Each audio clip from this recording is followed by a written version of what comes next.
আলহামদুলিল্লাহি রাব্বিল আলামিন والصلاة والسلام على رسوله الأمين ومن تبعهم بإحسان إلى يوم الدين أعوذ بالله من الشيطان الرجيم بسم الله الرحمن الرحيم বাংলাদেশ ইসলামী ছাত্র শিবিরের চাঁপাইনবাবগঞ্জ জেলা শাখা কর্তৃক আয়োজিত আজকে শিবিরের এই সমাবেশে স্নাতক সভাপতি বিশেষ অতিথি বাংলাদেশ জামাত ইসলামী চাঁপাইনবাবগঞ্জ সম্মানিত জেলা আমির জনাব অধ্যাপক রফিকুল ইসলাম সাহেব, শিবির নেতৃবৃন্দ, উপস্থিত শিবিরের সাথী কর্মীবৃন্দ, সুধীমণ্ডলী, আসসালামু আলাইকুম ওয়া রাহমাতুল্লাহি ওয়া বারাকাতুহু। আমি আল্লাহ তাআলার দরবারে শুকরগুজার হচ্ছি যে আজকের দিনের এই অংশে চাঁপাইনবাবগঞ্জের প্রাণকেন্দ্রে ইসলামী ছাত্র শিবিরের আয়োজনে এই সুন্দর সমাবেশে আমাদেরকে যে আল্লাহ তাআলা একত্রিত করলেন তার দরবারে শুকর আদায় করছি, পড়ছি আলহামদুলিল্লাহ।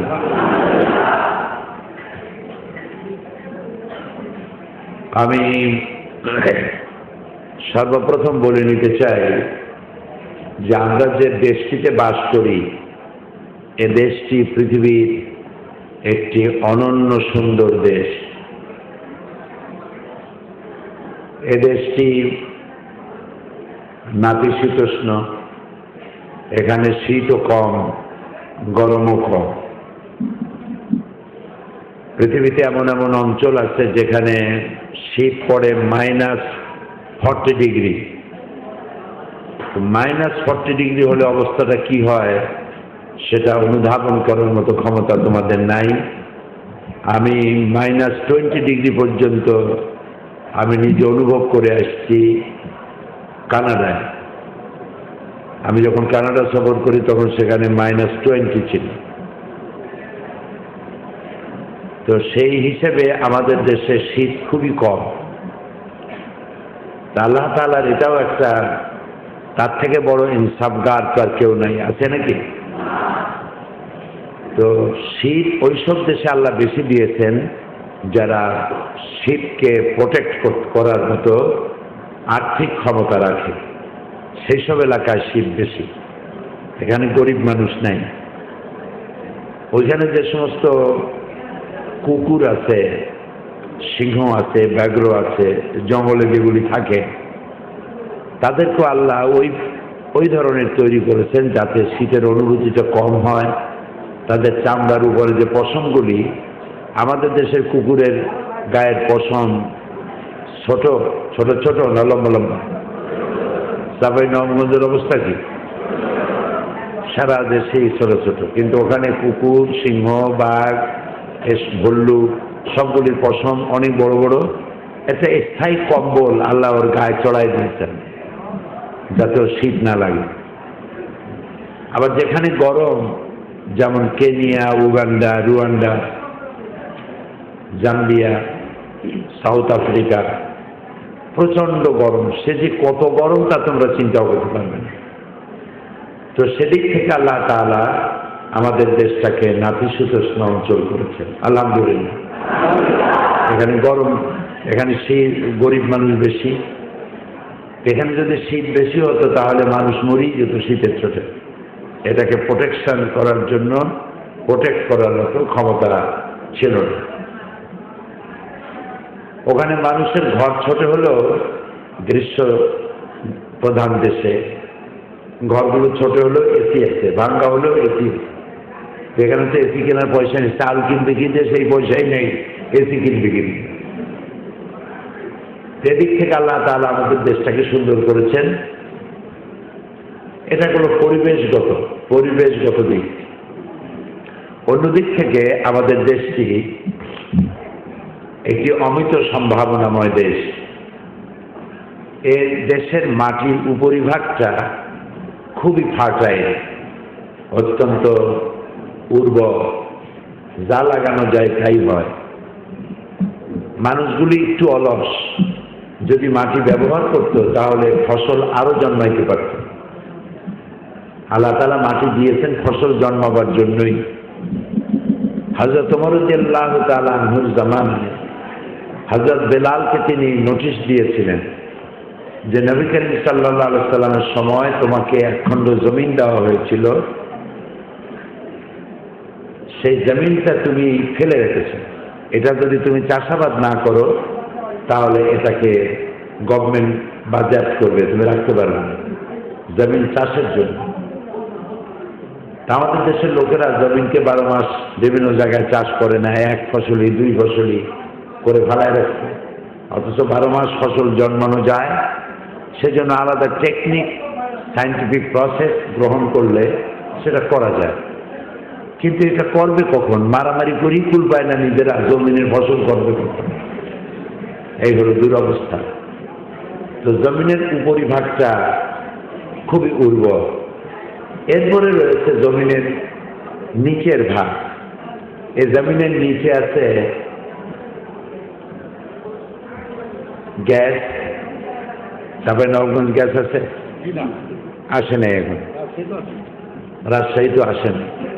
অথচ গ্যাস নিয়ে যদি সারা দেশ দাবি করত এবং গ্যাস দেওয়ার জন্য গভর্নমেন্ট যদি প্রস্তুতি নিত, তাহলে বাংলাদেশের সমস্ত জনগণ গ্যাস ব্যবহার করার পরেও অন্তত 50-60 বছর কি 100 বছর গ্যাস ব্যবহার করতে পারে, এরকম গ্যাস আমাদের মাটির নিচে মজুদ আছে। সুবহানাল্লাহ, আলহামদুলিল্লাহ। কিছু যদি তোমরা না বলো তাহলে তোমরা শিখলে কি? হ্যাঁ, শুকর আদায় করলে আল্লাহ বাড়াবে। আমি তো শিবিরের সামনে বক্তৃতা করছি, সুবহানাল্লাহ কি মুখে উঠিয়ে দেওয়া লাগবে? তো মাটির নিচে রয়েছে গ্যাস।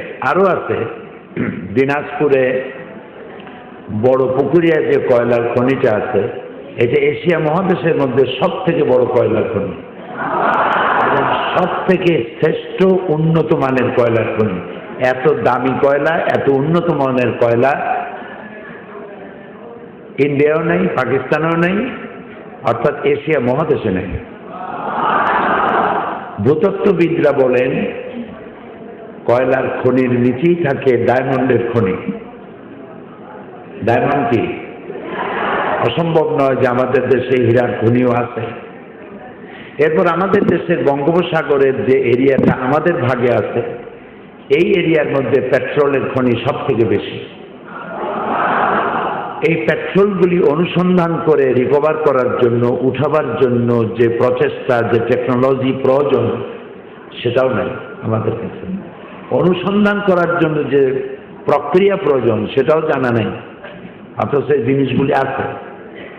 এরপরে রয়েছে আমাদের খাল, বিল, নদী, নালায় মৎস্য সম্পদ, রয়েছে বৃক্ষ সম্পদ, রয়েছে পশু সম্পদ। তার থেকেও বড় সম্পদ আছে 15 কোটি মানব সম্পদ। এই মানব সম্পদকে যদি কাজে লাগানো যেত তাহলে আমাদের দেশ এই অবস্থায় থাকে না।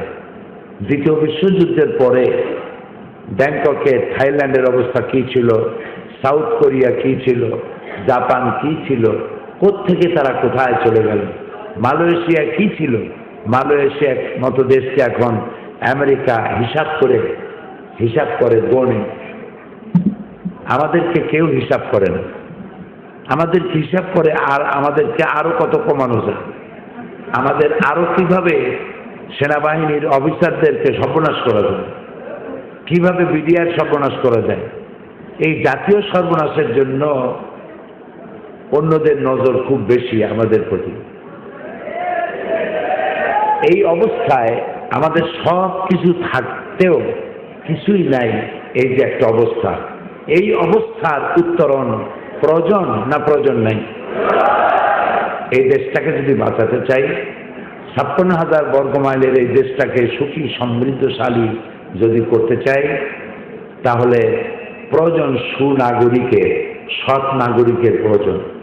সৎ নাগরিক ছাড়া, সচ্চরিত্রবান নেতৃত্ব ছাড়া, সততায় স্বচ্ছতায় 100% উত্তীর্ণ নেতৃত্ব ছাড়া এই দেশের এত সম্ভাবনাময় দেশটিকে, এর স্বাধীনতা সার্বভৌমত্ব রক্ষা করা, এর সম্পদকে হেফাজত করা আদৌ সম্ভবপর নয়। এটাকে টিকাবার জন্য নাগরিকদের হতে হবে সৎ, আর যারা দেশ পরিচালনা করেন তাদেরকে হতে হবে সততা স্বচ্ছতায় উত্তীর্ণ। তা আমি মনে করি সেদিক থেকে ইসলামী ছাত্র শিবির এমন একটি প্রতিষ্ঠান, এমন একটি সংগঠন যেখান থেকে শূন্যতা পূরণ করার জন্য ম্যান পাওয়ার সাপ্লাই দিতে পারে। সেই শূন্যতা পূরণের জন্য কিছু কোয়ালিটি প্রয়োজন। এবার তোমাদের হাতে যদি কাগজ কলম থাকে তাহলে সেই কোয়ালিটিগুলি তোমরা লিখে নিতে পারো যে কি কি কোয়ালিটি প্রয়োজন দেশ রক্ষার জন্য, আমার নিজের জন্য, দেশের জন্য, দুনিয়ায় বেঁচে থাকার জন্য এবং পরকালে জাহান্নাম থেকে বাঁচার জন্য। আমরা দুইটা জিনিস চাই। গুঞ্জরণ হচ্ছে কেন?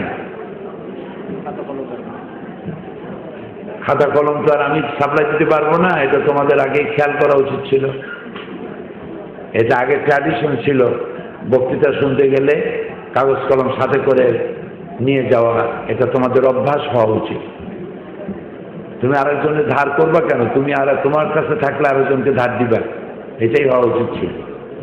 যাক, এরপরে এই ধরনের অনুষ্ঠান হলে খাতা কলম কাগজ কলম সাথেই রাখবে। তো আমি যেটা বলতেছিলাম যে এই দেশটাকে নোট করার সময় আমি বলেই দেবো যে কখন নোট করবে। এই দেশটাকে যদি বাঁচাতে চাই, এই জনগণকে যদি বাঁচাতে চাই, এই জাতির প্রতি, দেশের প্রতি আমার যদি কোনো কমিটমেন্ট থাকে, আছে না কমিটমেন্ট?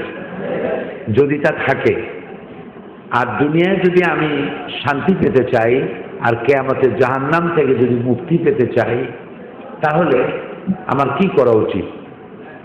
নাম্বার ওয়ান, কোরআন শরীফকে, কোরআন মজিদকে পরিশুদ্ধ তেলাওয়াত, বুঝে তেলাওয়াত, এটা 1 নম্বর। এ ব্যাপারে আমি খুব দুঃখের সাথে বলবো, আমাদের মধ্যে অনেক লোক আছে যারা নেতৃত্ব দেন, কিন্তু নামাজের ইমামত করতে দিলে নামাজ আবার দোহরায় পড়ার প্রশ্ন ওঠে। তেলাওয়াত বিশুদ্ধ নয়। তেলাওয়াত যদি বিশুদ্ধ না হয়, তুমি তেলাওয়াত করবা সওয়াবের আশায়, কিন্তু কোরআন তোমাকে লানত করতে থাকবে যতক্ষণ তুমি তেলাওয়াত করবা। এটা হাদিস। কাজী প্রথম কাজ হলো কোরআনের বিশুদ্ধ তেলাওয়াত। তুমি ইসলামী আন্দোলন করতেছো, অন্য কোনো আন্দোলন না। এই আন্দোলনের নাম কি? ইসলামী আন্দোলন। তো তুমি ইসলামী জানো না। ইসলাম জানার জন্য একদম প্রথম কাজ হচ্ছে কোরআন জানা। কোরআন হচ্ছে ইসলামী জ্ঞান অর্জনের নির্ভুল, জেনুইন, অথেন্টিক, নির্ভরযোগ্য জ্ঞানের উৎস যে কেতাবটি, তার নাম কোরআন মাজিদ। তার নাম কি? কোরআন মাজিদ। তো সেটার সাথে আমাদের সম্পর্ক আগের থেকে বোধহয় কমে গেছে, যার জন্য ওই রিপোর্টে লিখতে হয় কয়দিন তেলাওয়াত করছি, কয়দিন পড়ছি, ওই পর্যন্ত। কিন্তু বিশুদ্ধ তেলাওয়াত হয় না। আর বিশুদ্ধ তেলাওয়াত না হলে কোরআনের অর্থ বিগড়ে যায়। যেমন আরবিতে জিম, জাল, ঝা, এই যে কতগুলি অক্ষর আছে, এই অক্ষরগুলির উচ্চারণ তুমি বাংলায় কি দিয়া করবে? তোয়া, জয়া, আইন, বাংলায় এর উচ্চারণ করা যাবে? বোঝো না কথা? যাবে না। ছোট কাপ আর বড় কাপ, ছোট কাপ তুমি ক দিয়ে উচ্চারণ করলে, কিন্তু বড় কাপের উচ্চারণ বাংলার কোন বর্ণ দিয়ে করবে? 5টা ক যদি এক জায়গায় করো, 50টা কও যদি এক জায়গায় করে বড় কাফের উচ্চারণের চেষ্টা করো, তাহলে কক কক কক কক মুরগির মতো ডাকতে থাকবে, বড় কাফের উচ্চারণ হবে। তাহলে উচ্চারণ যদি তোমার সঠিক না হলো, তাহলে অর্থ বিগড়ে যাবে। কুল হুয়াল্লাহু আহাদ, বলুন হে নবী আল্লাহ এক। আর যদি বলো কুল হুয়াল্লাহু আহাদ, তাহলে অর্থ হবে খাও আল্লাহ এক। তাহলে থাকবে কি? এরপরে দেখো, ইদা জা নাসরুল্লাহি ওয়াল ফাতহু, যখন আল্লাহর পক্ষ থেকে সাহায্য আসবে। আর যদি তুমি নাসরুল্লাহকে সদকে সিন দিয়ে উচ্চারণ করো, সদের উচ্চারণ তুমি জানো না, তুমি বলতেছো ইদা জা নাসরুল্লাহি ওয়াল ফাতহু, তাহলে সদটা হয়ে গেল সিন। অর্থ কি হলো? নাসরুন মানে হচ্ছে সাহায্য, আর নাসরুন মানে হচ্ছে শকুন। অর্থ একদিকে অর্থ হবে যখন আল্লাহর পক্ষ থেকে সাহায্য আসবে, আর যদি সতের জায়গায় সিন হয়ে যায় তাহলে অর্থ হবে আল্লাহর পক্ষ থেকে যখন শকুন আসবে। তো শকুন আসতে তো মড়ক সব গায়ে হবে, মড়ক না থাকলে শকুন আসবে কোন কাজে? তো তুমি তো অর্থই বিগড়ে দিলে, তো কোরআন তোমাকে লানত করবে। এই জন্য 1 নম্বর কথা হলো কোরআনের বিশুদ্ধ তেলাওয়াত এবং বুঝে তেলাওয়াত। এটাও তোমরা নিশ্চয়ই জানো, অথবা জানো না, আমি জানি না। কোরআন শরীফ পড়ার জন্য, কোরআন মাজিদ পড়ার জন্য বিসমিল্লাহ পড়া বাধ্যতামূলক নয়। কোরআন পড়ার জন্য আউযুবিল্লাহ পড়া বাধ্যতামূলক। আল্লাহ তাআলা বলেছেন, ওয়াইদা কারাআতাল কোরআনা ফাস্তাইজ বিল্লাহি মিনাশ শাইতানির রাজীম, যখনই তোমরা কোরআন তেলাওয়াত করবে তখনই আউযুবিল্লাহি মিনাশ শাইতানির রাজীম পড়বে। এটা আল্লাহর অর্ডার। কেউ যদি আউযুবিল্লাহ ছাড়া কোরআন পড়ে তাহলে সে আল্লাহর হুকুমকে ভঙ্গ করলো, ওয়াজিব তরকের গুনাহ হবে তার। এটা কেন? এই জন্য যে শয়তান তোমাকে বলবে যে কোরআন বোঝা যায় না, কোরআন বোঝা হলো কঠিন। এই কোরআন বোঝা কঠিন বলে তোমাকে কোরআন থেকে দূরে রাখবে। সেই জন্য শয়তানের ওয়াসওয়াসা থেকে পানা চেয়ে নিতে হবে। তাহলে আমার প্রথম বক্তব্য হচ্ছে কোরআন তেলাওয়াত করতে হবে বিশুদ্ধ তেলাওয়াত এবং বুঝে তেলাওয়াত, 1 নম্বর। 2 নম্বর কথা হচ্ছে কোরআন বোঝার জন্য হাদিসের সাহায্য নিতে হবে। হাদিস হচ্ছে কোরআনের ব্যাখ্যা। কোরআন বোঝার জন্য হাদিস অধ্যয়ন এবং সহি হাদিস অধ্যয়ন। হাদিসের মধ্যে অনেক প্রকার ভেদ আছে, সহি হাদিস অধ্যয়ন। আর ইসলামকে সঠিকভাবে, আরো সঠিকভাবে জানার জন্য বিশ্লেষণধর্মী পড়াশোনার জন্য ইসলামী সাহিত্য অধ্যয়ন। এটা হলো 2 নম্বরের মধ্যে এই কথাগুলি, হাদিস, ইসলামী সাহিত্য, এগুলি অধ্যয়ন করা। 3 নম্বরের কথা হচ্ছে, 3 নম্বর হচ্ছে নামাজকে সঠিকভাবে সময় মতো আদায় করা। 3 নম্বর। আচ্ছা, তোমরা কি বলতে পারবে নামাজ ইচ্ছে মতো সময় পড়া যায়? সময় মতো নামাজ পড়া কি সুন্নাত না নফল?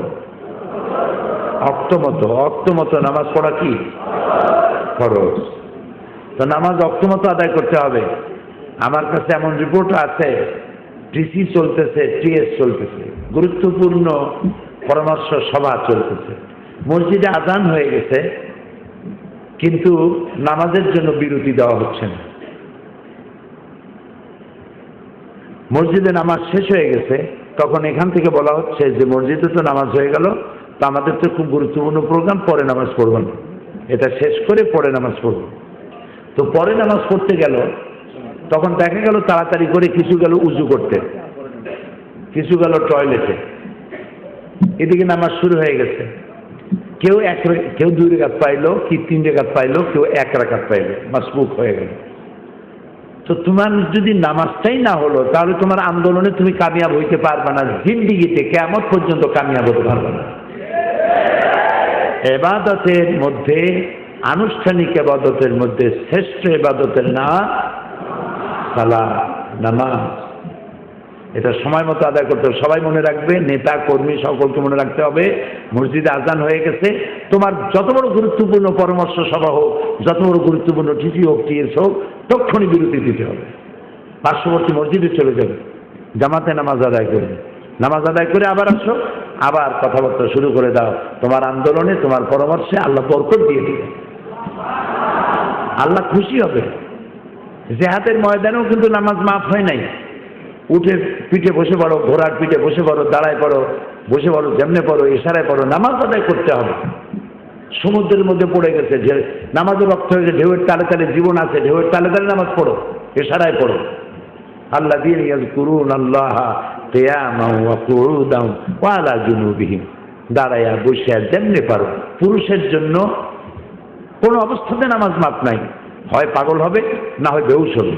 পাগল আর বেহুশ এই দুই অবস্থা ছাড়া নামাজ কোনো অবস্থাতে মাপ নাই, মাপ নাই, পড়তেই হবে। এবং জামাত আদায় করতে হবে। তুমি একা একা নামাজ পড়বা, ওই নামাজের আল্লাহর কোনো দরকার নেই। তিনটা কারণে জামাত বাদ দিতে পারো। মসজিদের জামাত কয়টা কারণে বাদ দিতে পারো? তিনটা কারণ। এক নম্বর, যদি তুমি অসুস্থ হও, মসজিদে যাওয়ার মতো সুস্থতা নাই। দুই নম্বর, যদি মুষলধারে বৃষ্টি হয়, ঝোড়ো হাওয়া, বৃষ্টি, যাওয়া যাবে না, আর তুমি বিরত থাকতে পারো। তিন নম্বর, মসজিদে যাতায়াত করতে গেলে যদি প্রাণহানির আশঙ্কা থাকে। এই তিনটি কারণ ছাড়া কোনো অবস্থাতেই জামাত পরিত্যাগ করতে পারবে না। আর নামাজটা হতে হবে সাল্লু কামা রাআইতুমুনি উসাল্লি, নামাজ পড়ো সেইভাবে যেভাবে আমাকে নামাজ পড়তে দেখো। কে বলেছেন এই কথা? নবী করিম সাল্লাল্লাহু আলাইহি ওয়াসাল্লাম বলেছেন। তুমি রুকুতে সময় দেবে না, সেজদায় সময় দেবে না। তোমার ইসলামী আন্দোলনে আল্লাহর দরকারটা কি? তুমি ইসলামী আন্দোলন করলেও যা, না করলেও তা। তুমি আল্লাহর জিকির করলেও যা, না করলেও তা। ইউসাব্বিহু লিল্লাহি মা ফিস সামাওয়াতি ওয়া মা ফিল আরদ, আকাশে যা আছে, জমিনে যা আছে, সবাই আল্লাহর তাসবিহ পড়ে। তোমার মতো আমার মতো কিছু লোক আল্লাহর ইসলামী আন্দোলন না করলে তাতে আল্লাহর কি আসবে? কাজে তুমি রুকু দিবা, রুকু দিয়ে দাঁড়াইতে পারবে না, সেজদায় চলে যাবা, এক সেজদা দিয়ে আরেক সেজদার মধ্যে বিরতি নিবা না, একটার উপরে আরেকটা। এত দ্রুত সেজদা দেয় যে মুরগিতে এত তাড়াতাড়ি দানাও গাইতে পারে না। এ নামাজ কবুল হবে না। তাদিলে আরকান তারে বলা হয়। তাদিলে আরকানটা হচ্ছে বরাবর করা। যতক্ষণ তুমি রুকুতে ছিলে অতক্ষণ দাঁড়ায় থাকবে, যতক্ষণ তুমি এক সেজদায় ছিলে দ্বিতীয় সেজদার আগে ততক্ষণ তুমি বসে থাকবে। আল্লাহুম্মা গফিরলি ওয়ারহামনি ওয়াফিনি ওয়াহদিনি ওয়ারযুকনি, রাসূলুল্লাহ দোয়া পড়েছেন, এই দোয়া পর্যন্ত বসো, তারপরে দ্বিতীয় সেজদা। সেজদা এবং রুকুগুলি লম্বা করবা, সেজদা দিয়েই মাথা উঠায় নিও না। কারণ রাসূলকে জিজ্ঞাসা করা হয়েছে, রাসূল, মানুষ আল্লাহর নিকটবর্তী হয় কখন? বান্দা আল্লাহর নিকটবর্তী হয় কখন? নবী করিম সাল্লাল্লাহু আলাইহি ওয়াসাল্লাম বলেছেন, বান্দা যখন সেজদা দেয় তখন আল্লাহর একদম কাছে চলে যায়। তা আল্লাহর কাছে চলে গেলে তুমি তোমার সব থেকে বেশি প্রিয় যিনি, তার কাছে চলে গেছো আর চট করে উঠে আসছে, এরকম হয় নাকি? সেজদার বেশি সময় দিবে। সুতরাং নামাজটা সঠিকভাবে আদায় করতে হবে। এই নামাজ সঠিকভাবে আদায় করার মধ্যেই তোমার কল্যাণ। তারপরে গভীর রাত্রে জেগে যে আন্দোলন করতেছো সেই আন্দোলনের কামিয়াবির জন্য চাইতে হবে কার কাছে? আল্লাহর কাছে। এই জন্য গভীর রাত তাহাজ্জুদের নামাজ পড়া, নফল নামাজ আদায় করে। প্রেম যদি কেউ করতে চায়, বিজ্ঞাপন দিয়ে, পোস্টার দিয়ে প্রেম করা যায় না। ঢাকঢোল পিটায় প্রেম হয় না। প্রেমের জন্য গোপনীয়তা প্রয়োজন। বান্দার প্রেম হবে তার স্রষ্টার সাথে, আল্লাহর সাথে। এটা হলো হাকিকি ইশক, মুহাব্বত, ভালোবাসা। এই ভালোবাসাটা হবে আল্লাহর সাথে। সেজন্য দিনের কোলাহল মুক্ত পরিবেশকে, সূর্যকে অস্তমিত করে দিয়ে আল্লাহ তাআলা পৃথিবীর উপর একটা কালো চাদর করিয়ে দেন, রাতের কালো চাদর। এবার আল্লাহ তাআলা বলছেন, রাতের তৃতীয় অংশে অথবা দ্বিতীয় অংশের পরে, 2/3 অংশের পরে ওঠো। আল্লাহ তার নবীকে বলেছেন, ওঠো এবং আমাকে সেজদা দাও। ওই সময় দোয়া কবুলের সময়, যখন দোয়া কবুল হয় তখন তুমি ঘুমায় আছো। আল্লাহ তাআলা তখন কোথায় আসছে বলো তো? কোন আসমানে? প্রথম আসমানে আসছেন। হাদিস, প্রথম আসমানে আল্লাহ এসে ডাকাডাকি করতেছে, কে আসো, মনে দুঃখ আছে, কষ্ট আছে, মাজলুম হয়েছো, মুসিবতে পড়ছো, আমারে ডাকো, আমি ডাকে সাড়া দেবো। তা আল্লাহ যখন আমারে ডাকে আমি তখন নাক ডেকে ঘুমাইছি। হাটবার দিন আছে না, হাটের একটা দিন আছে না, সপ্তাহে প্রত্যেক দিন তো আর হাট হয় না, হাট হয় শনিবার রবিবার, যে কোনো একটা দিনে হাট হয়। হাট বসে সকাল 8টা থেকে বসলো, বিকাল 2টা পর্যন্ত চললো, অথবা 2টা বসলো, সন্ধ্যা পর্যন্ত চললো। এখন হাটবারে যখন হাট জমজমাট থাকে তখন যদি যায় তাহলে ভালো ভালো তাজা তাজা জিনিস কিনতে পারবে, ঠিক কিনা? আর যদি হাট শেষ হয়ে গেছে, লোকজন চলে গেছে, তখন যদি যাও তাহলে সেই কদুটা তুমি পাবা যে কদুটা অন্তত 25 জনের সিমটি মারিয়া টেস্ট করে গেছে, সেই বুড়া কদুটা, পচা ইলিশটা, এর থেকে ভালো জিনিস কপালে জুটবে না। তো সময় মতো যদি তুমি ডাক না দিতে পারো তাহলে তুমি আন্দোলনে কিভাবে বিজয় লাভ করবে? এই জন্য তাহাজ্জুদের নামাজ, গভীর রাত্রে উঠে আল্লাহর দরবারে চোখের পানি ঢালা, এবং এই কাজটি সমস্ত নবীরা করেছেন। এখন মনে করো যে পড়াশোনার কাজ, বিভিন্ন কাজ করতে করতে রাত 12টা হয়ে গেছে, 1টা হয়েছে, শেষ রাত্রে ওঠার সম্ভাবনা কম, উঠতে পারবে না। তো তাহাজ্জুদের রক্ত তো হয়েই গেছে, রাত 12টা পার হয়ে গেছে, তাহাজ্জুদের রক্ত হয়ে গেছে। তুমি শুতে যাওয়ার আগে উজু করে 2 রাকাত, 6 রাকাত, 8 রাকাত যা পারো তাহাজ্জুদের নিয়তে নামাজটা আদায় করে নাও, এবং আল্লাহর কাছে যা বলার ওই সময় বলে নাও, তারপর তুমি ঘুমায় যাও, তোমার কাজের কাজ তো হয়েই গেল। সুবহানাল্লাহ বলবো না? এটাই হচ্ছে তোমার স্পিরিচুয়াল পাওয়ার বাড়বে। লাঠি দিয়া, ঠ্যাঙ্গা দিয়া, গালাগালি করিয়া, মারামারি করিয়া, মিছিল করিয়া অন্তত আর যাই হোক ইসলামী আন্দোলনের বিজয় হবে না যদি তোমার স্পিরিচুয়াল পাওয়ার, আধ্যাত্মিক শক্তি, উইল ফোর্স যদি তৈরি না হয়। এটা এই ইসলামী আন্দোলন তাদের জন্য, হুম বিল লাইলি রাহবানুন ওয়া ফিন নাহারি ফুরসানুন, রাতের বেলায় হবে বৈরাগী আর দিনের বেলায় হবে অশ্বরোহী যোদ্ধা।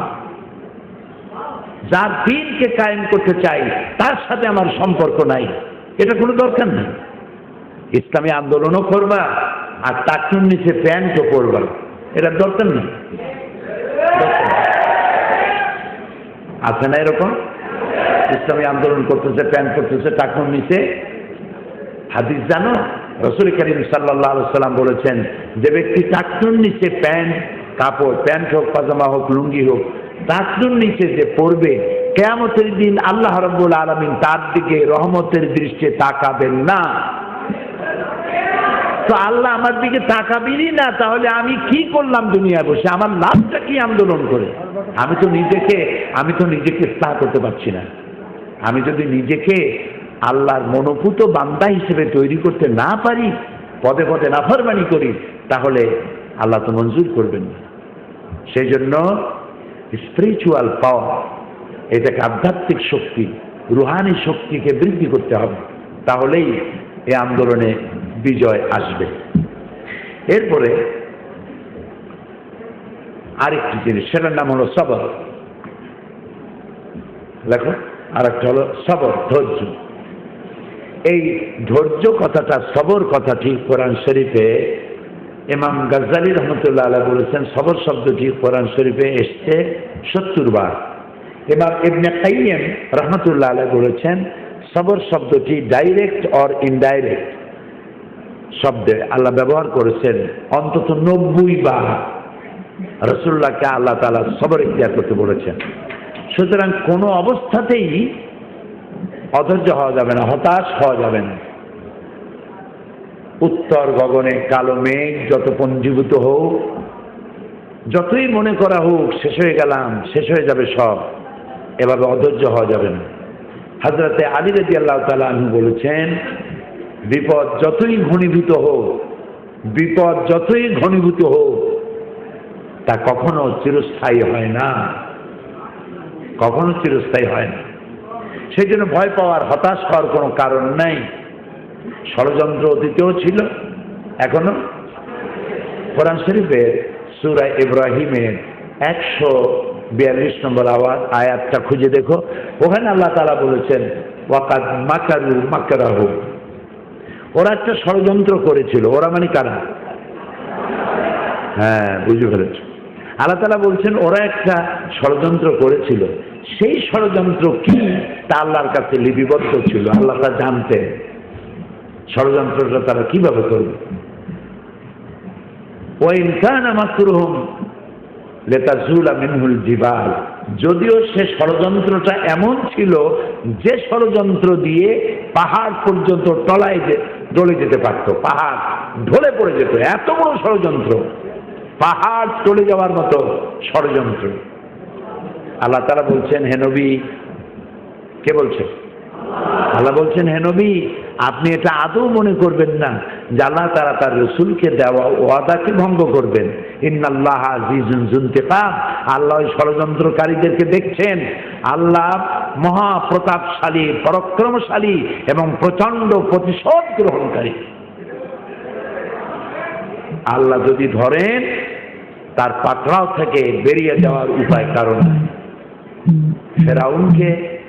ফেরাউন মুসা আলাইহিস সালামকে কোরআন শরীফ এই জন্য পড়তে বলছি, কোরআন শরীফ পড়লেই বুঝবা। ফেরাউন তার দলবল নিয়ে মুসা আলাইহিস সালামকে আক্রমণ করেছে, তার উম্মত সহ 3 দিক থেকে আসছে সাঁড়াশি আক্রমণ। কি আক্রমণ? একদিকে সমুদ্র, 3 দিকে কি? শত্রু সৈন্য। পালাবার কি কোনো রাস্তা আছে?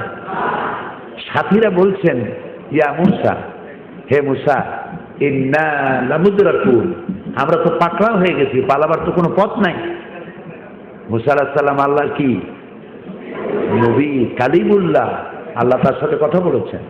এবং প্রচন্ড বিপদের সময় যখন মুসা আলাইহিস সালাম একটু ঘাবড়ে গিয়েছিলেন, আল্লাহ তাআলা বলছেন, ঘাবড়াও কেন, তোমাকে তো আমি আমার জন্য বানাইছি।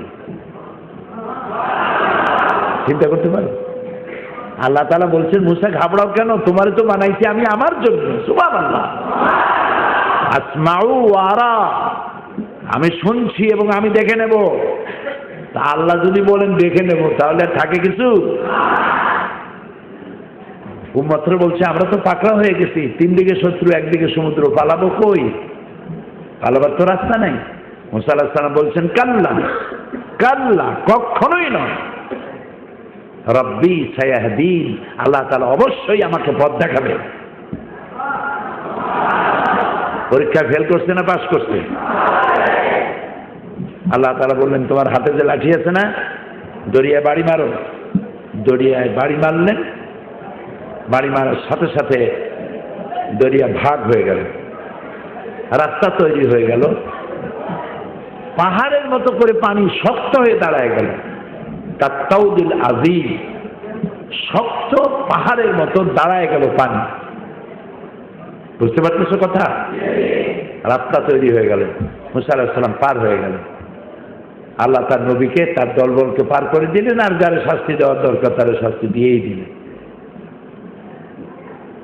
ফেরাউন যে আল্লাহ মারছে সুবাইয়া, নমরুদে মারছে জুতা দিয়ে। কি দিয়ে মারছে?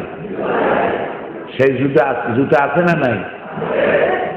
এই সর্বশেষ আর এক নমরুদের কপালে জুতা জুটছে না?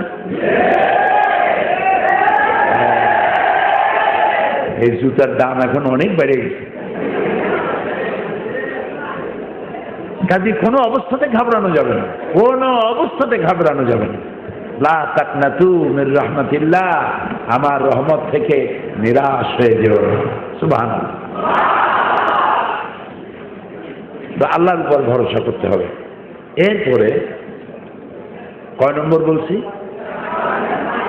4। এবার 5। হ্যাঁ,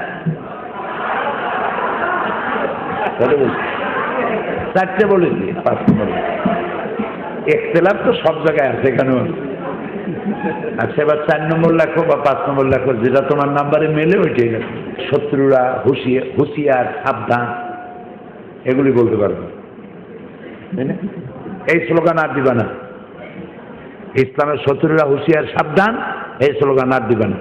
আমার কোনো শত্রু নাই, আমি সবাইকে আপন করে নেব। তুমি আগেই শত্রু বানাইছো কেন? আমার এ ঘর ভাঙ্গিয়াছে যেবার, আমি বাঁধি তার ঘর, আপন করিতে ঘুরিয়া বেড়াই, যে করেছে মোরে পর। তুমি আগেই যদি অ্যাকশন অ্যাকশন ডাইরেক্ট কি এগুলো কি কেন? ভালো ভালো স্লোগান। আর শিবিরের নাম রাখছে শহীদি কাফেলা। তো কাফেলা শুদ্ধ যদি সব শহীদ হয়ে যায়, তুই ইসলাম প্রতিষ্ঠা করবে কিনা? গাজী থাকা লাগবে না? রিমানি কাফেলা এই জাতীয় কোনো নাম টাম রাখো, শহীদি কাফেলা পাইলে একটা। হ্যাঁ, কেন শহীদি কাফেলা? গোষ্ঠী শুদ্ধ সব শহীদ। আমি কি মরা মানুষের সামনে বক্তৃতা করতেছি যাতে এই নাম বদলাও। আর ইসলামের শত্রুরা হুঁশিয়ার, সাবধান, এগুলো বন্ধ করো। তুমি তো আগেই শত্রু বানাইতেছো, আপন পাবা কারে? তুমি যে তোমাকে ভালোবাসে না, যে তোমার শত্রু, আদর্শিক শত্রু, তুমি তার বাড়ি যাও, তার মায়ের অসুখ হয়েছে, তার বাপের অসুখ হয়েছে, 1 কেজি আপেল নিয়ে যাও, তার বাপের কাছে গিয়ে বসো। আমরা ছাত্র শিবির করে শুনলাম আপনার অসুখ হয়েছে, সূরা ফাতিহা পড়ে মাথায় হাত বুলাইয়া ফুদিয়া দাও, আল্লাহ মহান, আল্লাহ যেন দয়া করে আপনাকে সুস্থতা দেন, আমরা দোয়া করতেছি আপনার জন্য। ওই লোকটা কি তোমাকে আর শত্রু ভাবতে পারবে? তার ছেলেও দেখবে যে আমার বাপেরে দেখতে আসতে হারে, এই ছেলেগুলি তো আমি মনে করছিলাম শত্রু, আসলে তো শত্রু না, ভালো। তো তুমি যদি আগেই তোমার চোখ মোটা, হাত উঁচু, দেখলি ঘুষি মারবা, এই অ্যাটিটিউড, তো তোমার কাছে তুমি লোক পাবা কেন? সেই জন্য তোমাকে আরো বিনয়ী হতে হবে, আরো ভদ্র হতে হবে। প্রেম আর ভালোবাসা দিয়ে জয় করা যায়, রাগারাগি আর হুঙ্কার আর তর্জন আর গর্জন দিয়ে মানুষ পাওয়া যায় না। মানুষ গরুও না, ছাগলও না, তোমার চাকরও না। এদেরকে পাওয়ার জন্য তোমাকে আল্লাহর কাছে দোয়া করতে হবে। নবী করিম সাল্লাল্লাহু আলাইহি ওয়াসাল্লাম ওমরাইনের জন্য দোয়া করেছেন, 2 ওমর, আল্লাহ ওদের মধ্যে নেতৃত্বের যোগ্যতা আছে। বিরোধী যারা তোমার আদর্শের বাইরে, তাদের নেতৃত্বের যোগ্যতা নাই। নেতৃত্বের যোগ্যতা না থাকলে নির্বাচনে পাশ করে কেমনে? তারা লোকগুলো কাছে নাই কেমনে? যোগ্যতা আছে বলেই তো নেয়। তো তুমি কেন দোয়া করো না আল্লাহ তাআলা এই যোগ্য লোকটাকে আমার দলে আনিয়ে দাও? ওই দলে যে নেতৃত্ব দিতে পারবে সে আমার দলেও পারবে। এই জন্য রাসূল কারীম সাল্লাল্লাহু আলাইহি ওয়াসাল্লাম 2 ওমরের জন্য দোয়া করেছেন, ওমর ইবনুল খাত্তাব আর ওমর ইবনে হিশাম, এই দুজনের জন্য দোয়া করেছেন। কিন্তু আল্লাহ তাআলা কবুল করেছেন ওমর ইবনুল খাত্তাবের জন্য, রাসূলের দোয়া কবুল হয়ে গেল। কাফেরদের নেতৃত্ব যেমন দিছে, হযরত ওমর ইসলামের এসে মুসলমানদের নেতৃত্ব দিতে পারে নাই। সুবহানাল্লাহ। নেতৃত্ব কারে বলে, নেতৃত্ব কাকে বলে হযরত ওমর দেখাই দিয়েছে। তো সেই জন্য তোমাকে ইসলামী আন্দোলনে বিজয় হতে হলে পাবলিক জনগণকে তোমার সাথে নিতে হবে। জনগণ সাথে নিবে কেমনে? জনগণের বাড়ি বাড়ি যেতে হবে, তাদের দুঃখ কোথায়, কষ্ট কোথায় সেটা জানতে হবে। কোন এলাকায় পানি নাই, আর্সেনিক যুক্ত পানি, ভালো সুপেয় পানি নেই, তোমরা নিজেরা চাঁদা উঠাইয়া একটা টিউবওয়েল বসাই দিয়ে আসলে, একটা টিউবওয়েলের দাম 3,500 টাকা বা 4,000 টাকা, তাই না মেয়র সাহেব? 4,000 টাকা। 4,000 টাকা তোমরা সবাই মিলে নাস্তার পয়সা বাঁচাইয়া 4,000 টাকা দিয়ে একটা টিউবওয়েল বসাই দিয়ে আসলাম। বললাম আমরা শিবিরের পক্ষ থেকে একটা টিউবওয়েল বসাই দিয়ে আসলাম, পানিও খাবে, দোয়াও করবে, আর বুঝবে এই ছেলেগুলা আমাদের মেয়েগুলোর সর্বনাশ করে না, গালাগালি দেয় না, হাইজ্যাক করে না, আরো একটা টিউবওয়েল বসাই দিয়ে গেল। তো এদের এরাই তো ভালো। সমাজ সংস্কারমূলক কাজ করা, রুগী পরিচর্যা করা, এখন লেখো, নোট নাও, কতে খতে গতে গুলি আনা, রুগী পরিচর্যা করা, অনাহারীকে আহার দেওয়া, বস্ত্রহীনকে বস্ত্র দেওয়া, গরিব ছাত্রদের পরীক্ষার ফি দিয়ে দেওয়া, গরিব ছাত্রদের বইপত্র কিনে দেওয়া। এই কাজগুলি করো, ওরা কি ওর মা বাপকে বলবে, ওর মা বাপ তোমার দিকে আকৃষ্ট হবে। ভালো কথা না? গরিব মানুষের উপকার করলে আল্লাহ কত খুশি হয় জানো? এটা শুধু তোমার দল ভারী করার জন্য না, এটা আল্লাহকে খুশি করার জন্য। আমরা যা করব কারে খুশি করার জন্য? এবার হাদিস শোনো, রাসূলুল্লাহ বলেছেন আল খালকু আয়াদুল্লাহ, গোটা সৃষ্টি জগৎ হচ্ছে আল্লাহর পরিবারভুক্ত। গোটা সৃষ্টি জগৎ আল্লাহর কি পরিবারভুক্ত, আল্লাহর সব পরিবারের সদস্য এরা। পিঁপড়া, হাতি, গরু, ছাগল, ভেড়া, শূকর, মানুষ, জিন, গাছপালা, সব আল্লাহর। যত প্রাণী আছে সমস্ত কিছু আল্লাহর পরিবারভুক্ত। হাদিস, নবী করিম সাল্লাল্লাহু আলাইহি ওয়াসাল্লাম বলছেন যে বনী ইসরাইলের একটা ভ্রষ্টা নারী চরিত্রহীনা নারী সারা জীবন সেই আকাম করছে, ওই আকাম করার জন্যই কোথাও যাচ্ছে। প্রতিমধ্যে দেখছে যে একটা উট, একটা কুকুর, সে পানির পিপাসায় জিভটা এতটা বাইর হয়ে গেছে। মহিলাটি বড় মায়া হলো, কার প্রতি? খুব মায়া হলো, এই কুকুরটা কুকুর হোক, সে তো একটা প্রাণী, এই যে পানি পিপাসায় মরে যাচ্ছে, পানি পাই কই? খুঁজতে খুঁজতে দেখলো একটা কুয়া আছে, কুয়ার দিকে তাকায় দেখলো পানি অনেক নিচে, ওখান থেকে পানি আনবে কেমনে আর উঠবই বা কেমনে? শেষ পর্যন্ত তার দয়া এত বাড়লো যে নিজেকে নিবৃত্ত রাখতে পারলো না, সে নেমে গেল কুয়ার মধ্যে। কুয়ার মধ্যে নেমে পায়ে ছিল চামড়ার মোজা, সেই চামড়ার মোজার মধ্যে পানি ভরিয়া, মুখ দিয়া কামড়ায় ধরিয়া, দুই হাত দিয়া বাইয়া বাইয়া কুয়ার উপরে উঠে আসলো। এসে চামড়ার মোজা দিয়া পানিটা কুকুরের মুখে ধরলো, কুকুর পানি পান করলো। রসুল বলছেন আল্লাহ তাআলা এত খুশি হলেন এই চরিত্রহীনা নারীর জিন্দিগির সমস্ত গুনাহ মাফ করে তাকে জান্নাত দেওয়ার সিদ্ধান্ত গ্রহণ করলেন। একটা কুত্তারে পানি খাওয়াইয়া যদি জীবনের এই সমস্ত পাপ কাজ মাফ করা, নিকৃষ্ট পাপ মাফ করানো যায়, জান্নাতের সিদ্ধান্ত হয়ে যায়, মানুষ তো কুকুর না, আশরাফুল মখলুকাত। কত মানুষ না খেয়ে আছে, কত বিধবার পরনে কাপড় নাই, বাচ্চা লেখাপড়া করাইতে পারে না, এদিকে নজর দাও। মানুষের সাথে সম্পৃক্ততা বৃদ্ধি করো, বিনয়ের সাথে, ভালোবাসা দিয়ে, উত্তম ব্যবহার দিয়ে, ঔদার্য দিয়ে, চরিত্র দিয়ে মানুষকে নিজেদের দিকে আকৃষ্ট করতে থাকো। এটাই হবে তোমাদের জন্য সবথেকে বড় কল্যাণমূলক কাজ, সংগঠনকে টিকিয়ে রাখার কাজ। সব শেষ, এবার এটা কয় নম্বর লাগাবা? লাগাও, আমি বলবো একটা, তোমরা কবার একটা। দেখুন, সব শেষে যেটা বলতে চাই সেটা হলো লেটেস্ট সায়েন্স অ্যান্ড টেকনোলজি, বিজ্ঞান এবং প্রযুক্তি। বিজ্ঞান এবং প্রযুক্তির উপরে তোমাদেরকে জ্ঞান অর্জন করতে হবে। বর্তমান পৃথিবীটা কিসের যুগ? হ্যাঁ, বিজ্ঞানের যুগ। এই বিজ্ঞানকে আয়ত্তে আনতে হবে, করতলগত করতে হবে। যারা পড়ে তারাই গড়ে, যারা পড়ে না তারা গড়তে জানে না। এই পৃথিবীতে আমরা যখন পড়তাম তখন পৃথিবীকে আমরা দিয়েছি, আর যখন পড়া ছেড়েছি অন্যের জিনিস ব্যবহার করি আর মাইর খাই, আমি কিছু দিতে পারি না। এই যে হাতে ঘড়িটা, এটা মুসলমানদের আবিষ্কার করা, কম্পাসটা মুসলমানদের আবিষ্কার করা, চিকিৎসা বিজ্ঞান মুসলমানদের আবিষ্কার করা, অপারেশন, নিউরোলজি, বায়োলজি, তারপরে অপারেশন ইত্যাদি, এগুলি মুসলমানদের আবিষ্কার করা, কামান, বন্দুক, এগুলি মুসলমানদের আবিষ্কার করা, যুদ্ধের সময় ট্রেন্স খনন করা, এগুলি মুসলমানদের আবিষ্কার করা। মুসলমানেরা লেখাপড়া ইত্যাদি কত কিছু আবিষ্কার করেছে পৃথিবীতে, কিন্তু পড়া বাদ দিয়েছে।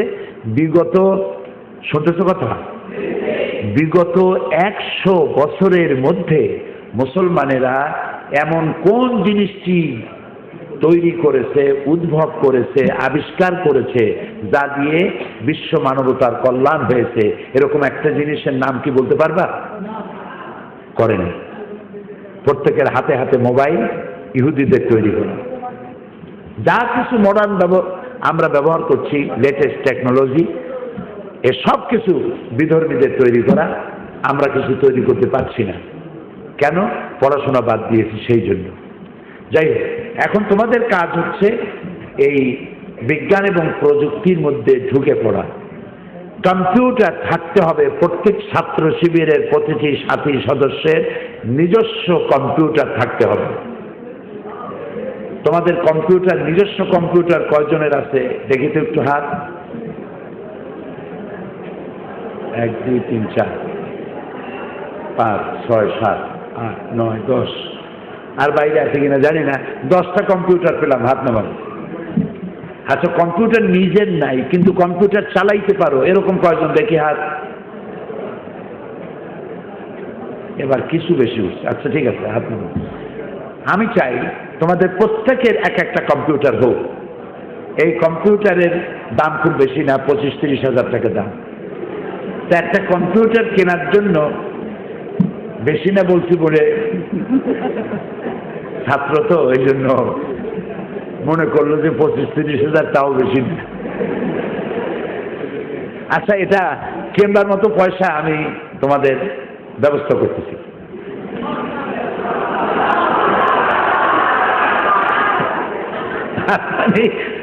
তার মানে আমি তোমাদের কম্পিউটার কিনে দিচ্ছি না, কেনার পথ বাইর করতেছি। সেটা হলো কিনবে কিভাবে, সেটা হলো চাঁদাবাজি করতে হবে। সেই চাঁদাবাজি কোনো দোকানে না, কোনো ব্যবসায়ীর কাছে না, চাঁদাবাজি করবা মায়ের কাছে, বাপের কাছে, মামুর কাছে, নানার কাছে, দাদার কাছে, দাদির কাছে, দুলাভাইয়ের কাছে। আর নাস্তার পয়সা বাঁচাবে, নাস্তার পয়সা, দুপুরে খাবারের পয়সা একদিনে হবে না, সময় লাগবে। মায়েরে বলবা যে মা, তুমি যে বাপের পকেট মাইরে টেরে যা জোগাড় করছো, বাজার খরচা যা জোগাড় করছো, সব দেওয়ার দরকার নেই। কত জমাইছো তাও আমার জানার দরকার নেই। একটা কম্পিউটার কিনবো, কত চাঁদা দেবা কম। দুলাভাইরে কবা, বোন তো একটা দিয়েই দিচ্ছি, দেবা কত কম। মামুর কাছে, দুলাভাইয়ের কাছে, এইভাবে করে করে গোছাইতে থাকো। তারপরে আল্লাহ সাহায্য কামনা করতে থাকো, হয়ে যাবে। এটা বলো আমি। আচ্ছা, পায়ে গেছো না নগদ নগদ? আচ্ছা আচ্ছা, তো এই কম্পিউটার হলে পরে কম্পিউটারের ভিতরে অনেক জিনিস আছে, ইমেইল আছে, ইন্টারনেট আছে, ওয়েবসাইট আছে। তুমি যদি এটাকে ব্রাউজিং করতে জানো, তোমার বুখারী শরীফ, মুসলিম শরীফ, হাদিস, তাফসীর কিছু কেনা লাগবে না, একটা বইও কেনা লাগবে না, এনসাইক্লোপিডিয়া ব্রিটানিকা কেনা লাগবে না। তুমি ইন্টারনেটে ঢুকবা, এটাকে ওপেন করে ইন্টারনেটে যাবা। ইন্টারনেটে গিয়ে যখন তুমি বাটন টিপবা, তুমি কি চাও, ওখানে জানতে চাইবে তুমি কি চাও। তুমি বলবা হাদিসের আমি উযু সম্পর্কে জানতে চাই, বিবাহ তালাক সম্পর্কে জানতে চাই, মানব সেবা সম্পর্কে জানতে চাই। তুমি যখন এটাকে টিপে উঠাই দিলা, বাটনে টিপ দিলা, সাথে সাথে ওই যে বিষয় তুমি জানতে চাও ওই সাবজেক্টের উপরে হাজার হাজার হাদিস চলে আসবে। ওই হাদিস সম্পর্কে ফিকহতত্ত্ববিদরা কি বিশ্লেষণ করেছে সেগুলি পেয়ে যাবে। বড় বড় মুহাক্কিকিন, মুফাসসিরিনরা কি কি বলেছে সেগুলি পেয়ে যাবে। এনসাইক্লোপিডিয়া ব্রিটানিকায় এত বড় উঁচা, 30 খণ্ড 40 খণ্ড, এগুলো কিনে হাজার হাজার টাকা খরচ করে তুমি কিনতে পারবে না। এনসাইক্লোপিডিয়া তুমি কি চাও টিপ দিবা, পাতার পরে পাতা চলে আসবে। যে বই তোমার কাছে নাই, বাংলাদেশেও নাই, সেই বইটা ইন্টারনেটে তুমি যাবে, যে ইন্টারনেটে বাটন টিপবে সে বইটা তালাশ করবে, ইন্টারনেট বলবে এটা আছে আমেরিকার অথবা ব্রিটেনের অমুক লাইব্রেরিতে আছে, সেই লাইব্রেরি টিপবা, ওই লাইব্রেরিতে চলে যাবা, কোন সাবজেক্ট চাও সেটা বলে দিবে, দিলে পরে সেখানে টিপ দিলে পরে তুমি সেই বইয়ের মধ্যে ঢুকে গেলে। এখন ওই বইয়ের কোন পৃষ্ঠায় কি কি আছে ইন্ডেক্স আসবে সামনে, ইন্ডেক্স দেখে তোমার চাহিদা ওখানে তুমি পেয়ে যাবে। আরো আছে, সেটা হলো এই ইন্টারনেটের মধ্যে অনেক গালাগালি দেওয়া হয় ইসলামকে। ওখানে জামাত ইসলামকেও গালি দেওয়া হয়, জামাত ইসলামের নেতাদেরকে গালি দেওয়া হয়, ওখানে শিবিরকে গালি দেওয়া হয়, ওখানে ইসলামকে গালি দেওয়া হয়, কোরআনকে গালি দেওয়া হয়, ওখানে নবী করিম সাল্লাল্লাহু আলাইহি ওয়াসাল্লাম এত বিবাহ করেছেন কেন সে ব্যাপারে বাজে কমেন্ট করা হয়। এবং এগুলির প্রতি যারা ইয়াং জেনারেশন, যুবক যুবতী যারা ইসলাম সম্পর্কে জ্ঞান রাখে না, তারা এটা দেখে ভুল বোঝে এবং অধিক আকৃষ্ট হয়ে পড়ে। এর জবাব দেওয়ার সিস্টেম আছে, আমি এগুলো শিখেছি বলে বলতে পারছি। আমার কাছে ল্যাপটপ আছে, আমি এটা শিখেছি। যেটার জন্য জবাব দেওয়ার জন্য তোমাকে ইংরেজিও জানতে হবে, তা নাহলে তো কম্পিউটার চালাইতে পারবে না। তো ইংলিশে তুমি এর জবাব কি কোরআন হাদিসে, যেমন হযরত আয়েশা রাদিয়াল্লাহু তাআলা আনহার ইফকের ঘটনা, রাসূলুল্লাহ কেন এত বেশি বিবাহ করেছিলেন, এরপর বিভিন্ন যুদ্ধের ঘটনা, বিভিন্ন বিষয়, জামাত ইসলামের বিরুদ্ধে যে বদনাম করা হয়, শিবিরের বিরুদ্ধে যে বদনাম করা হয়, যুক্তিপূর্ণভাবে এগুলি টাইপ করে তারপরে তুমি ইমেল অ্যাড্রেসে চলে যাবে। সেইখানে গিয়ে বাটন টিপ দিলে পরে 1 মিনিট লাগবে না, মাত্র 40 সেকেন্ডের ভেতরে পৃথিবীর 25 থেকে 30 হাজার ইমেল অ্যাড্রেসে তোমার এই জবাব চলে যাবে। কি বিশাল হাতিয়ার! এটা ব্যবহার করছে শত্রুরা তোমার বিরুদ্ধে, আর তুমি জানোই না যে তোমার কোন দরজা দিয়ে শত্রু আসতেছে। তোমার সব দরজা, সব কাটা জানালা খুলে দাও না। এখন তোমার সব জানালা খোলা, দরজাও খোলা, জানালাও খোলা। তো তুমি তো জানতেছো না শত্রু কোন পথে তোমাকে আক্রমণ করছে। এটা জানার জন্যই তোমাদের লেটেস্ট টেকনোলজি অ্যান্ড সায়েন্স, প্রযুক্তি এবং বিজ্ঞান, এগুলি তোমাদেরকে জানতে হবে, শিখতে হবে। তাহলে তোমার জ্ঞান আরো বৃদ্ধিপ্রাপ্ত হবে, ইসলামকে আরো বেশি জানতে পারবে। আমি আশা করি যে ইসলামী ছাত্র শিবির জ্ঞানের দিক দিয়ে পরিপক্ক হবে এবং এরা বেশি পাস করে। আলহামদুলিল্লাহ, ইসলামী ছাত্র শিবিরের ছেলেরা এই পরীক্ষায় বেশি পাস করে। এটা আমি বিভিন্ন মাহফিলে, বিভিন্ন জনসভায়, পার্লামেন্টেও বলছি এক সময় যে এরা এত বেশি পাস করে কেন? কারণ হলো অন্যান্য ছেলেদের মতো এই ছেলেগুলি অন্যের মেয়েকে SMS করে বেড়ায় না। এরা লেখাপড়া নিয়ে ব্যস্ত থাকে, এরা বইপত্র নিয়ে ব্যস্ত থাকে, যার জন্য এরা চারিত্রিক দিক থেকেও ভালো, লেখাপড়ায়ও ভালো। কাজে তোমরা লেখাপড়া যত ভালো করতে পারবে, আর তোমাদের থেকে BCS পরীক্ষা দিয়ে যখন প্রশাসনে তোমরা আসবে, তখন তোমাদেরকে দিয়ে জাতি উপকৃত হবে। আশা করি এই এলোমেলো খাপ ছাড়া যে কথাটি বললাম, এই কথাগুলো যদি আত্মস্থ করতে পারো, মনে রাখতে পারো, তাহলে কাজে লাগবে। আবারও শেষবারের মতো বলি, শুধু মিছিল করে, দেওয়ালে লিখে, আন্দোলন করে, স্লোগান দিয়ে ইসলামের বিজয় হবে না। ইসলামের বিজয় আসার জন্য ক্যারেক্টার বিল্ড আপ করতে হবে, স্পিরিচুয়াল পাওয়ার বাড়াতে হবে। তার পদ্ধতিগুলি আমি তোমাদেরকে বলেছি। আমার খাতাকে মাফ করে দাও আল্লাহ তাআলা, তুমি তোমার রহমত দিয়ে আমাদের জীবনকে ভরে দাও। সারা পৃথিবীতে মুসলমানেরা যত জায়গায় বিপদে আছে, সমস্ত বিপদগ্রস্ত মুসলমানকে তুমি সাহায্য করো আল্লাহ। বাংলাদেশে ঢাকার পিলখানায় যে BDR এবং আর্মি যে মারামারিটা হলো, এর দ্বারা আমাদের বিশাল ক্ষতি হয়ে গেছে। এত সেনাবাহিনীর এত অফিসার, এত বড় বড় অফিসার, কোনো যুদ্ধ মারা যায় না। দিনের আলোকে যে কাজটি বাংলাদেশে হয়ে গেল, আমাদের অপূরণীয় ক্ষতি হলো। আল্লাহ তাআলা এই সব অফিসারদেরকে যারা নিহত হয়েছে, তাদেরকে তুমি শাহাদাতের মর্যাদা দাও, তাদেরকে জান্নাত দান করে দাও, এবং তাদের বিধবা স্ত্রীদেরকে তুমি সাহারা দাও। তাদের মা বাপের শূন্য বুককে আল্লাহ তুমি দয়া করে ধৈর্য ধরার তৌফিক দাও। তাদের এতিম বাচ্চাগুলিকে তুমি সাহায্য করো আল্লাহ তাআলা। বাংলাদেশে এই ধরনের পৈশাচী তাণ্ডব, এই ধরনের নারকীয় তাণ্ডব আর কখনো যেন না হয়। আল্লাহ তাআলা, তোমার কাছে বিনীতভাবে আরজ করি, যারা ষড়যন্ত্র করে এই কাজটি করেছে তারা কারা, তাদেরকে গোটা জাতির সামনে তুমি ল্যাংচা করে দাও, তাদেরকে উলঙ্গ করে দাও, তাদেরকে প্রচন্ড শাস্তির মুখোমুখি করে দাও। আল্লাহ তাআলা, আমাদের দেশকে তুমি হেফাজত করো, আমাদের দেশের প্রতি রহমত নাজিল করো। আল্লাহ তাআলা, ইসলামী ছাত্র শিবিরকে কবুল করো। এ তো সেই ছাত্র শিবির যাদের 131 জন তাজা গোলাম তোমাকে উপহার দিয়েছে। আল্লাহ তাআলা, সেই উপহারগুলি তুমি কবুল করো। সেসব শহীদদেরকে তুমি কবুল করো আল্লাহ। এই জওয়ানেরা, তরুণেরা কত প্রেম প্রত্যাখ্যান করে, কত নারীর ভালোবাসাকে দুপায়ে ঠেলে দেয়, সিনেমায় যায় না, চরিত্র নষ্ট করে না। আল্লাহ তাআলা, এই যুবকগুলির প্রতি তুমি রহম করো, এদেরকে শক্তি দাও, সামর্থ্য দাও, এদের আত্মিক শক্তি বৃদ্ধি করে দাও, এদের চরিত্রকে ফুলের মতো পবিত্র বানায় রাখো। আল্লাহ তাআলা, ইসলামী ছাত্র শিবিরকে তোমার দরবারে মকবুল সংগঠন হিসেবে আল্লাহ তুমি গ্রহণ করো। আল্লাহ তাআলা, তুমি দয়া করে ইসলামের উপরে যে সমস্ত ঝোড়ো হওয়া ষড়যন্ত্র যা কিছু আসতেছে, এগুলি থেকে তোমার কুদরতের রহমতের চাদর দিয়ে, তোমার কথা যারা বলে, তোমার কাজ যারা করে, তুমি তোমার রহমতের চাদর দিয়ে তাদেরকে ঢেকে রাখো। ربنا تقبل منا إنك أنت السميع العليم وتب علينا إنك أنت التواب الرحيم سبحان ربك رب العزة عما يصفون وسلام على المرسلين والحمد لله رب العالمين السلام عليكم ورحمة الله।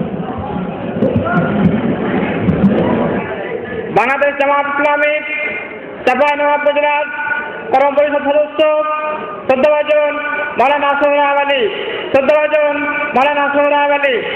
আমি সূরা তওবার 119 নম্বর একখানা আয়াত তেলাওয়াত করেছি। আল্লাহ তাআলা ইরশাদ করেন, হে ঈমানদারগণ, তোমরা আল্লাহকে ভয় করো আর সত্যবাদী লোক যারা তাদের দলভুক্ত হও। ছেলেরা কয়েকজন কথা বলা বলি চলছে, ভিতরে বাইরে যা হচ্ছে হোক, কিন্তু ভিতরে কথা না বলা ভালো। সত্যবাদী কারা তাদেরকে চিনতে হবে। কোরআনের ভাষায় এ আয়াতের সপক্ষে যুক্তি পেশ করা হয়েছে সূরা হুজরাতের 15 নম্বর আয়াত দিয়ে।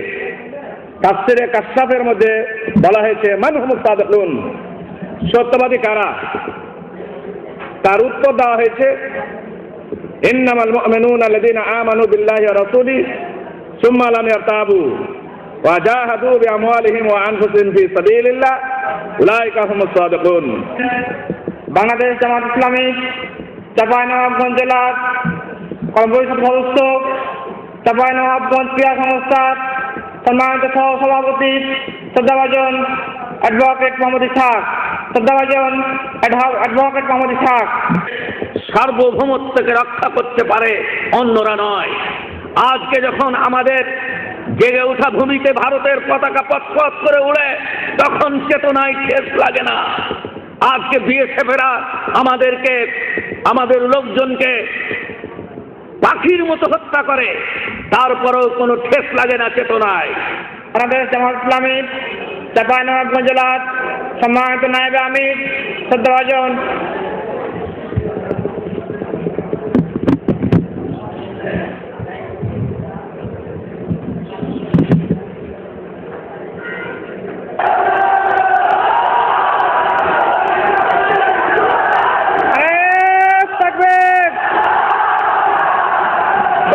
আগমন শুভেচ্ছা স্বাগতম পক্ষ থেকে, ছাত্র সমাজের পক্ষ থেকে, পক্ষ থেকে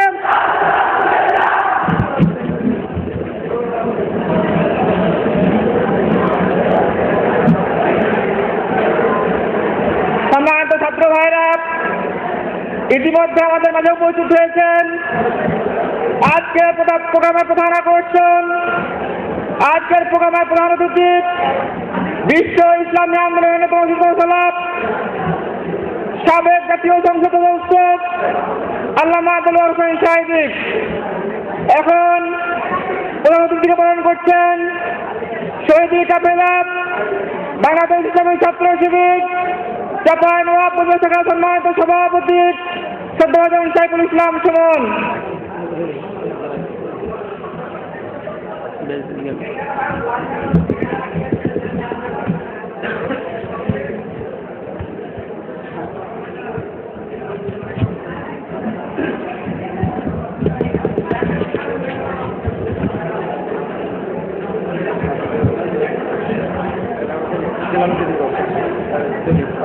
সম্মানিত উপস্থিতি, এই পর্যায়ে আমাদের উদ্দেশ্যে বক্তব্য রাখছেন বাংলাদেশ জামাত ইসলামী চাঁপাইনবাবগঞ্জ জেলা শাখার সম্মানিত আমির শ্রদ্ধাভাজন অধ্যাপক রফিকুল ইসলাম। শ্রদ্ধাভাজন অধ্যাপক রফিকুল ইসলাম। বাংলাদেশের প্রতিরক্ষা ব্যবস্থা দুর্বল করা, এদেশের স্বাধীনতা, এদেশের অর্থনীতি এই দুর্বল করার এক ষড়যন্ত্রের অংশ হিসেবে আমরা দেখছি যে গত 25 তারিখে আমাদের স্বাধীনতার যারা অতন্দ্র প্রহরী, সেনাবাহিনীর একটা উল্লেখযোগ্য প্রতিশ্রুতিশীল অফিসার, তাদেরকে নির্মমভাবে হত্যা করা হয়েছে। আমি শুরুতেই তাদের রুহের মাগফিরাত কামনা করছি, শোক সন্তপ্ত পরিবারের সমবেদনা জ্ঞাপন করছি। আল্লাহ তাআলা তাদেরকে ধৈর্য ধারণের তৌফিক দান করুন, এই কামনা করছি। উপস্থিত ছাত্র ভাইরা, আজকে বাংলাদেশের এই অবস্থা থেকে এদেশকে রক্ষা করা, এদেশের ইসলামকে রক্ষা করার জন্য আমাদেরকে গভীরভাবে চিন্তা করতে হবে। আজকের ছাত্র আগামী দিনের নেতৃত্ব বাংলাদেশের ছাত্রদের কাছে ইসলামের সুমহান দায়িত্ব দাওয়াত তুলে ধরে ইসলামের পক্ষে এদেশের ছাত্র সমাজকে এগিয়ে নিয়ে আসার একমাত্র ছাত্র সংগঠন বাংলাদেশ ইসলামী ছাত্র শিবির। তাই ইসলামী ছাত্র শিবিরের ছাত্র ভাইদের, কর্মী ভাইদের বিরাট দায়িত্ব যে দেশের ছাত্র সমাজকে ইসলামের পক্ষে নিয়ে আসা, এদেশের স্বাধীনতার পক্ষে নিয়ে আসা, এদেশের মানুষকে ইসলামের পক্ষে নিয়ে আসার সুমহান দায়িত্ব পালন করতে হবে। আমি আমার বক্তব্য শেষ করতে চাই বলে যে আপনাদের এই দায়িত্ব পালনের আহ্বান জানাচ্ছি। যে আজকে ছাত্র সমাজের মধ্যে একমাত্র ছাত্র সংগঠন হিসাবে সকলের কাছে ইসলামের সুমহান আদর্শ পেশ করে তাদেরকে ইসলাম অনুযায়ী গড়ে তুলে আগামী দিনে এদেশের আপামর জনসাধারণের কল্যাণের দায়িত্ব পালন করবেন এই আহ্বান জানিয়ে আমি আমার সংক্ষিপ্ত কথা শেষ করছি। আখির দাওয়ানা আলহামদুলিল্লাহ রাব্বিল আলামিন। আসসালামু আলাইকুম ওয়া রাহমাতুল্লাহ। আন্তর্জাতিক খ্যাতি সম্পন্ন ফার্স্টের কোরআন বাংলাদেশ জামাত ইসলামীর কেন্দ্রীয় নির্বাহী পরিষদ সদস্য সাবেক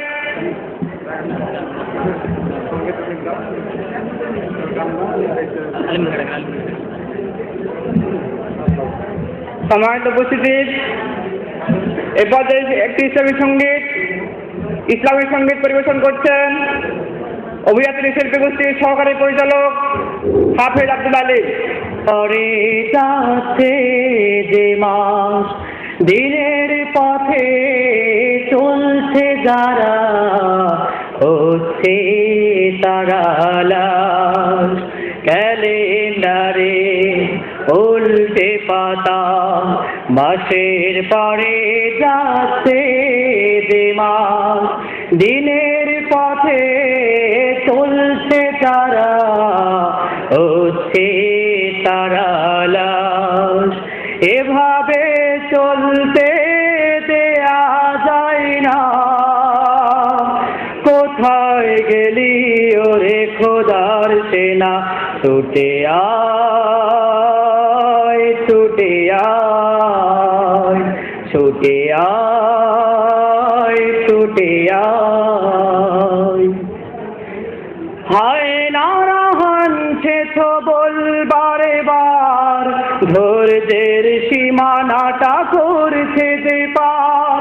হায় নারা হানছে তো বলবারে বার, ধৈর্যের সীমানাটা করছে যে পার। জুলুম করছে তারা, মানছে না কোনো বাধা ভয়। জুলুম করছে তারা, মানছে না কোনো বাধা ভয়। নির্যাতন নিপীড়ন তাদের নিত্য দিনে